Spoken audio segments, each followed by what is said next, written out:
Bonjour et soyez les bienvenus ici à Paris et à distance à travers l'Europe à cette conférence que nous sommes fiers de tenir à quelques jours du sommet social de Porto.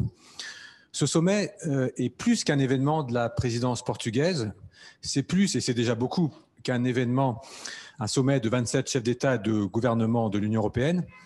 C'est un sommet avec les partenaires sociaux, avec le patronat, avec les syndicats, avec la société civile, avec tout ce qu'on appelle les parties prenantes de notre économie européenne. Et notre conférence ce matin s'inscrit officiellement parmi les événements associés au sommet de Porto. Alors, ces parties prenantes sont invitées à se parler, à échanger sur leurs responsabilités communes envers la société, sur leurs actions à conduire ensemble. Et c'est peut-être cela le début d'un capitalisme responsable auquel notre conférence veut contribuer à affirmer une vraie place en Europe. Capitalisme responsable, on dit aussi, je crois, capitalisme d'intérêt général. Il ne s'agit pas d'en faire qu'un beau slogan ou une discussion de salon, mais un mot d'ordre mobilisateur au moment où nous y presse la pandémie, l'urgence climatique et tant d'autres défis collectifs, souvent issus de nos propres irresponsabilités. À l'Institut Jacques Delors, ce capitalisme responsable, nous y croyons. C'est sans doute le plus européen des capitalismes possibles. Et nous y tenons comme think tank, à commencer par Jacques Delors lui-même, avec qui j'ai échangé tout dernièrement sur notre conférence, qui en a vu le programme et qui s'en réjouit et salue chaleureusement tous nos intervenants ici présents. Ces intervenants, je veux les remercier d'être des nôtres ici ce matin. Nous avons la chance d'échanger sur la place du capitalisme responsable avec ses protagonistes de premier plan, avec ses concepteurs, ses praticiens et souvent les deux à la fois. Donc, grand merci, cher Laurent Berger, cher Jean-Dominique Sénard, cher Claire Vézan, d'avoir accepté notre invitation. Grand merci aussi à nos discutants, cher Didier Fegli, François-Xavier Oliveau et Alain Schnapper, que notre modératrice Marie Danser du journal La Croix nous vous présentera un peu plus tard dans cette matinée. Je voudrais enfin remercier notre partenaire, la Fondation Gulbenkian, la remercier d'avoir d'emblée accepté le projet de cette conférence organisée avec mon collègue Mathieu Meunier et la remercier à nouveau de son soutien fidèle par lequel elle manifeste son engagement européen qui nous encourage. Et je suis heureux d'accueillir à cette occasion le nouveau directeur de la délégation en France de la Fondation, M. Nuno Vassalo e Silva. Comme historien, il sait combien le capitalisme est un vieux modèle qui a besoin d'être mis en face de ses responsabilités. Alors avant de lui laisser sans plus tarder la parole et sans surtout trop empiéter sur celle de nos intervenants que nous sommes impatients d'entendre, je vous souhaite de fructueux travaux, de fructueux échanges tout au long de cette matinée prometteuse qui nous met déjà en chemin vers Porto. Merci. Bonjour, je vous remercie pour votre mot d'accueil. Et c'est avec un grand plaisir que la délégation en France de la Fondation Carlos Gulbenkian vous rejoint, auquel je lance tout Jacques Delors pour la conférence « Quelle place pour un capitalisme responsable en Europe ». Notre récent et très fructueux partenariat avec l'Institut Jacques Delors remonte à 2017 avec la conférence sur l'identité européenne dans la mondialisation. Pour la Fondation Gulbenkian, ce partenariat permet de concrétiser l'un de ses objectifs stratégiques de la délégation, participer et encourager les débats sur les projets européens et ses défis. Je tiens à remercier l'Institut Jacques Delors pour l'organisation de cet événement. Je remercie également à tous les orateurs qui ont accepté de présenter leur expérience et de partager avec nous les idées sur le thème qu'on débat aujourd'hui. Pour la Fondation Carlos Gulbenkian, ce débat qui aura lieu est la plus grande récompense. Participer, encourager les débats prospectifs sur les grands sujets qui marqueront les décennies futures, inspirés dans les amples visionnaires de notre fondateur, M. Carlos Gulbenkian. Je vous remercie à tous. Bon travail. Merci, M. Vassalo et Silva. Je me tourne maintenant non pas vers Porto, mais vers Lisbonne, où nous retrouve et où nous suit notre vice-président, Carlos Moedas, que je salue, ancien commissaire européen à la recherche, vice-président de l'Institut Jacques Delors. Je vous laisse la parole pour introduire notre conférence. À vous, Carlos. Bonjour, bonjour à tous. Bonjour Sébastien, bonjour Nounou. Merci à tous pour l'invitation. Je suis très, très content d'être là pour deux raisons. D'abord, comme vice-président de l'Institut Jacques Delors, c'est ma première conférence et donc je suis très content d'avoir pris cette responsabilité. Et aussi parce que j'étais, jusqu'à pas il y a longtemps, dans le board de la Fondation Gulbenkian, que c'est un endroit magnifique, un des meilleurs endroits au monde. Et donc, je vous invite tous et toutes à visiter la Fondation Gulbenkian à Lisbonne dès que vous pouvez, parce que c'est un endroit unique au monde. La question pour aujourd'hui, c'est une question difficile et c'est une question essentielle. Quelle place pour le capitalisme responsable en Europe?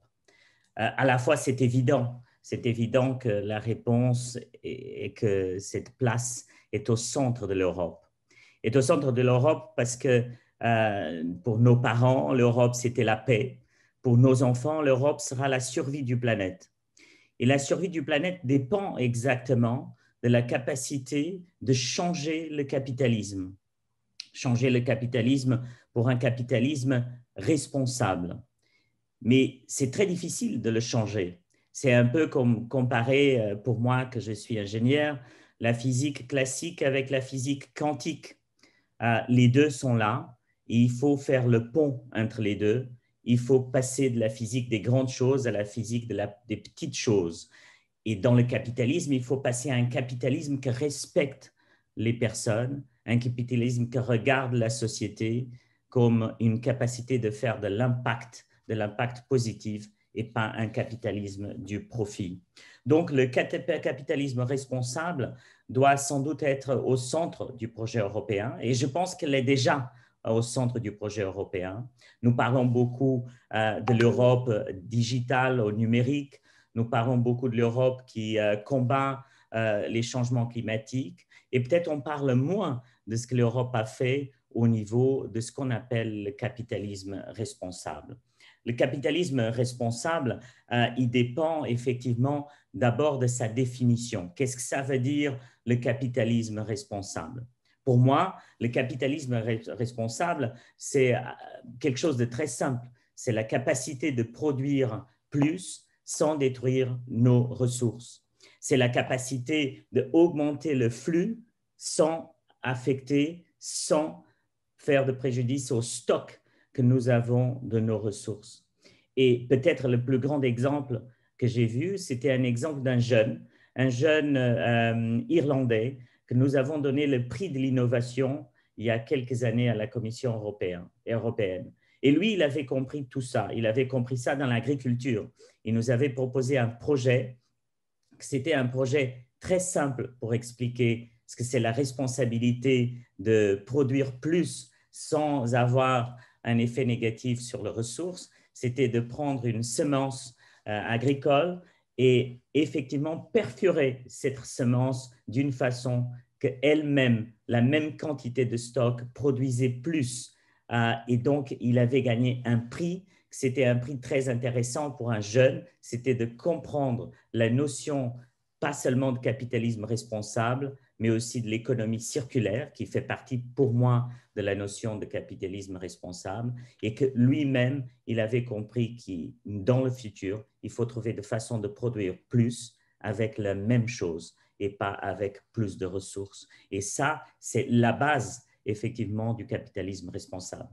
Donc, le capitalisme responsable, pour moi, il va d'abord, il a un principe que je dirais qui est essentiel pour notre futur et que l'Europe est vraiment devant, mais nous n'avons pas encore réussi à avoir un Capital Markets Union. Et ça, pour moi, c'est essentiel pour avoir un capitalisme responsable parce que c'est la seule façon de changer la façon comme on regarde le profit avec des nouvelles règles. Si nous avons des règles qui disent qui est en fait que quand on est en train de détruire notre stock, qu'on est en train de détruire notre environnement, il faut payer pour ça aussi dans la comptabilité de nos entreprises. Là, les gens, ils vont faire attention. Et pour ça, il faut avoir un système de l'Union européenne qui change la façon comment on regarde quelque chose de très simple, que c'est la comptabilité d'une entreprise. Aussi, la comptabilité aussi d'un pays, parce qu'aujourd'hui, nous avons un système de produit interne brut qui ne compte pas aussi l'effet dans le stock quand on mesure la richesse d'un pays. Donc, il y a une partie que je dirais qui est comptable, qui est de régulation, qui est essentielle dans le futur, pas seulement dans les entreprises, mais aussi dans les pays.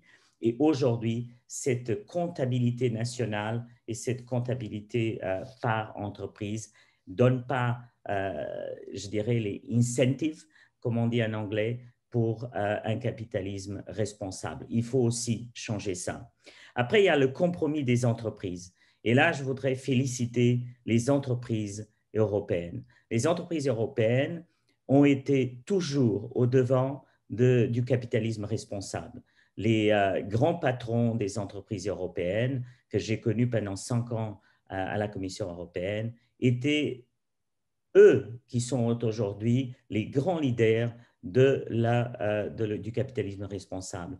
Eux, ils ont pris tous, je dirais, et parfois au coût de certains investisseurs, ils ont toujours pris ça comme la priorité numéro 1. Mais ça m'amène sur le troisième point, que c'est le compromis des investisseurs. Le compromis des investisseurs. Et là, on a vraiment avancé beaucoup. On a avancé beaucoup avec les investisseurs eux-mêmes. Par exemple, il y a une fondation comme la fondation Carlos Gulbenkian, pour que vous ayez un peu la notion, c'est une fondation qui gère plus de 3 milliards d'euros. La présidente de la fondation a décidé, il y a 1 an, de vendre toutes les entreprises. On avait une grande entreprise liée à l'énergie fossile, au pétrole, qui a été vendue, et elle a donné l'ordre à ses investisseurs, parce qu'on gérait, moi j'étais partie de cela, une grande quantité d'argent, que cet argent soit investi dans des entreprises qui respectent l'environnement, le social et aussi la gouvernance de l'entreprise, ce qu'on appelle en anglais les ESG. Et donc, tout ça, quand on a des grands investisseurs, comme une fondation comme la Carlos Gulbenkian qui font ce pas, quand nous avons les grands investisseurs du monde à donner ce pas, tout cela change parce que les investisseurs, ils font signe au marché qu'effectivement, ils ne veulent plus investir dans des entreprises qui ont des effets négatifs sur la planète. Un des hommes les plus inspirants dans ce domaine, c'est un monsieur qui s'appelle Sir Ronald Cohen, qui a travaillé à Harvard et qui lui-même gère des grands fonds d'investissement, a créé une base de données à Harvard où nous avons auprès de 800 entreprises. Et dans ces 800 entreprises, ce qui est intéressant, c'est qu'aujourd'hui, un effet de la demande de l'investisseur, la responsabilité des CEO, des présidents et le changement politique. Aujourd'hui, ce qu'on voit, c'est que dans ces 800 entreprises dans le monde, celles qui font des effets plus négatifs à l'environnement, par exemple, elles ont aujourd'hui des valeurs boursières inférieures. Donc, finalement, on voit une corrélation entre la valeur boursière dans une entreprise et les effets sur l'environnement. Et ce qu'on voit, c'est que celles qui font des effets négatifs, elles ont moins de valeur. Donc, les investisseurs aussi, ils sont en train d'aider dans ce mouvement qui va prendre, bien sûr, beaucoup d'années, mais qui est essentiel pour notre futur. Donc, le capitalisme responsable, c'est la responsabilité des investisseurs, c'est la responsabilité des consommateurs, c'est notre responsabilité comme citoyens de comprendre cette notion que le capitalisme dépend de notre activité et de notre sauvegarde de la planète. Et je pense que ce qu'on voit aujourd'hui, c'est beaucoup de partis extrémistes qui disent on va casser tout, on va détruire le système. Et détruire le système, ça va créer à peine de la volatilité, ça va nous créer beaucoup plus de problèmes. Ce qu'il faut, c'est des gens, des politiciens modérés, des présidents d'entreprises modérés qui disent non, ce qu'il faut, c'est effectivement changer progressivement le capitalisme. Après, on peut discuter c'est plus vite ou moins vite, mais il faut le changer. Et il faut abandonner un peu l'idée de ce qu'on va trouver un autre système. On ne va jamais trouver un autre système, au moins dans notre lifetime, dans notre vie. Je pense que ça sera impossible. Et donc, le rôle qu'on a à jouer, c'est le rôle de la responsabilité. Et ce rôle dépend de nous tous, les responsables politiques, mais aussi nous tous, nos enfants, nos amis. Et ce qu'on a vu dans la dernière année, c'est que peut-être ceux qui ont fait bouger plus, cela n'étaient pas les politiciens ou les responsables d'entreprise, étaient les jeunes, étaient des jeunes comme Greta Thunberg. C'était les jeunes qui sont en train de pousser d'une façon beaucoup plus forte. Et donc, quand nous, à la Fondation Gulbenkian, on donne un prix annuel très important, le prix annuel de M. Gulbenkian sur l'humanité, et on a donné l'année dernière à Greta Thunberg. Et j'étais très content de faire partie de cette décision d'une certaine façon, car j'y crois vraiment qu'en fait, ce qui est en train de faire bouger les choses sont nos enfants. Et donc, ça a une valeur pour la société énorme parce qu'aujourd'hui, nous comprenons finalement cela. Et je pense que c'est un peu le thème que vous allez discuter aujourd'hui. Et donc, je voulais vous laisser ce message d'introduction pour vous souhaiter une très bonne matinée auprès des gens que j'aime beaucoup. Et je vous souhaite donc tout de bon pour les prochaines heures. Vous êtes dans des très bonnes mains et je serai ici à l'écoute. Merci beaucoup, Sébastien. Merci, Nuno. Et j'aimerais beaucoup être avec vous. Malheureusement, je suis loin, mais à la prochaine fois à Paris. Au revoir.